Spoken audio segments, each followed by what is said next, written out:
All right, first, deep breath.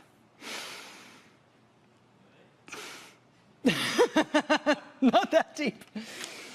That's what she said.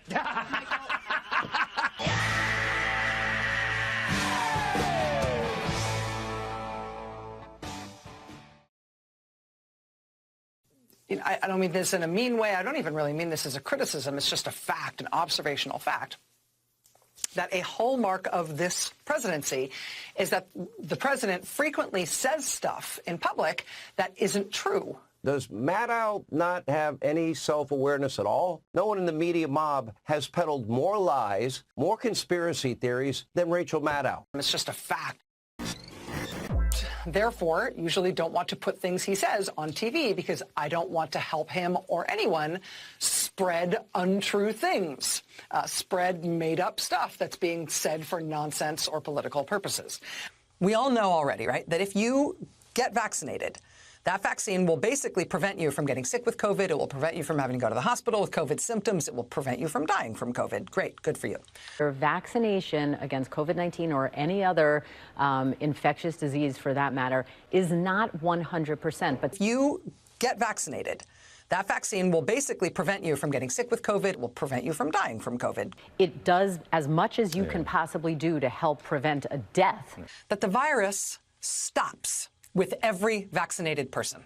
So I'm vaccinated. I still could get infected. The virus stops with every vaccinated person. So I'm vaccinated, but I still could get infected. A vaccinated person gets exposed to the virus. The virus does not infect them. The virus cannot then use that person to go anywhere else. I could inadvertently and innocently spread it to someone else. The president frequently says stuff that isn't true. Every night for about 5 solid years, and Maddow proudly donned that tinfoil hat and spread some of the most insane, craziest conspiracy theories that we've ever heard. Here on this show, really since the summer of 2016, we have covered the Russia angle on the candidacy and then the administration of the current president, probably more than anybody else in the national press. The case was a hoax. The hoax was paid for by Hillary Clinton. People in the media were integral to the hoax, and the hoax was brought to a court and lied to. The intensity of our coverage of what we now know of as the Russia scandal, the intensity of that coverage, our sort of dedication to the story, by necessity has squeezed out space and time that we might have devoted to other worthy stories. You all got worked, America. This is the biggest scam in modern American history. The unlikely rise of this unlikely politician who shocked everyone by winning the last U.S. presidential election. Donald Trump was treated like a citizen in a third world communist republic. I mean, there was no explicable reason why, as a presidential candidate, he would step with such excruciating care to avoid ever saying anything remotely negative or critical about Russia and its president. Donald Trump was treated like a citizen in a socialist republic in Cuba, and the liberals don't give a hoot about it. So far, he's just giving his normal list of grievances. We don't consider that necessarily newsworthy, and there's a cost to us as a news organization of knowingly broadcasting untrue things. And there's a cost to us as a news organization of knowingly broadcasting untrue things. Miss Maddow was lecturing Americans about truth and integrity. This is a joke, right? She denied the legitimacy of the 2016 election, an election denier. Anyway, telling her viewers that it was hacked by Vladimir Putin. She also suggested that Russia was in charge of our federal government and that Donald Trump was a Russian agent. Before the election, the New York Times was in possession of the story that there was an open FBI counterintelligence investigation into Trump and Russia. Before the election. It's totally fake news. Made up, fake. Did I mention that they knew this before the election? Totally fake news. Remember that headline about Donald Trump being the subject of an open FBI counterintelligence investigation about him and his campaign's contacts with Russia right before the election, the one that blew the lid off the election and changed it? That's just fake news. No, the New York Times did not run that story. The story is a total fake. Even though they knew that counterintelligence investigation was underway. That's now proven to be a hoax, a complete hoax. I love me the New York Times.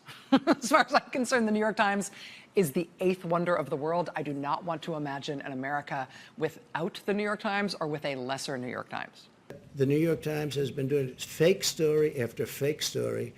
I've never seen anything like it. Night after night, Maddow and others pushing insane fake stories about Alpha Bank, the dirty dossier, and a million other far-fetched Russia-related conspiracy theories. By the way, never apologized, never attempted to correct the record. The dossier is obviously already radically controversial. And that's in part because it includes salacious tabloidy claims about Donald Trump's alleged behavior when he was just a businessman operating in Russia. The overall point of the dossier is that it describes a well-developed conspiracy of cooperation between Trump world and Russian intelligence agencies. And there's nothing credible about it at all because it's a political hack job. It was politically motivated. It was all set up by the Clinton campaign to destroy the opponent. And for the Clinton campaign to send surrogates out on the cables day after day referencing this dossier just goes to show how underhanded Hillary Clinton was throughout all of this. So that escalated quickly. Suggesting the U.S. Air Force, quote, may have helped line the president's pockets by making a refueling stop at an airport in Scotland near Trump's Turnberry Hotel and Golf Course, where crew members stayed overnight. But now, miraculously, now that Donald Trump is president, American military cargo planes have started refueling at that airport at a significant price markup, right? It's much cheaper for them to get their fuel at military bases. That's part of the reason they always stop at military bases. Also, they're the military. The Air Force signed a contract for refueling at Prestwick back in 2016 before Trump entered office, partly because it's the only military stopover in the area that's open 24 hours a day. They're no longer stopping at military bases. Instead, they're stopping at the airport that Trump needs to prop up in order to keep his Scottish golf resort going. It's the only military stopover in the area that's open 24 hours a day. And again, a U.S. military base is where these C-17s have always previously stopped before Donald Trump became president, and suddenly they started stopping at his golf course and its nearby airport. And according to the public database, Air Force planes have made at least 936 stops there since 2015. I don't want to help him or anyone spread untrue things. And again, a U.S. military base is where these C-17s have always previously stopped. Some of which have been posted on YouTube, like this one from July 2016, a full 6 months before Trump became president. They need that airport, presumably, to keep afloat his nearby golf resort, which might also be going out of business. Bottom line, there's absolutely zero proof that stopovers at Prestwick and Turnberry are lining the president's pockets. We don't consider that necessarily newsworthy, and there's a cost to us as a news organization of knowingly broadcasting untrue things. Russia secretly offered Afghan militants bounties to kill U.S. troops. The Russians at least believe, if these bounties have been paid out, that the people to whom they have offered this money have successfully gone out and killed American soldiers because of it, and the Russians have therefore paid for that service. And President Trump was told about this in March, and he has done nothing about it. How many times are we going to do this Lucy football trick? I'm going to do it. I'm going to kick the football. This is it. Ah! That's for years of humiliation, bitch. The New York Times, the Washington Post, and Russian foreign policy stories. I mean, they think we're idiots at this point. I'm a little confused about this. It's just another lie. Listen, the story appears to be fake. Not only does the president know that Russia was paying for American soldiers' deaths, paying rewards for Americans dead. The president knows it. He's been told. And what he's done with that information since he was briefed on it in March is, well, what has he done? I would just point you back to the absolutely irresponsible decision of the New York Times to falsely report that he was briefed on something that he, in fact, was not briefed on. Right? President Trump gets briefed in March that Russia is paying bounty money for dead American soldiers right now. And his response to that is nothing, up to $100,000 per corpse that Russia was willing to pay for dead American soldiers. These bounties are being offered by the same Russian GRU unit that was involved in interfering in our election.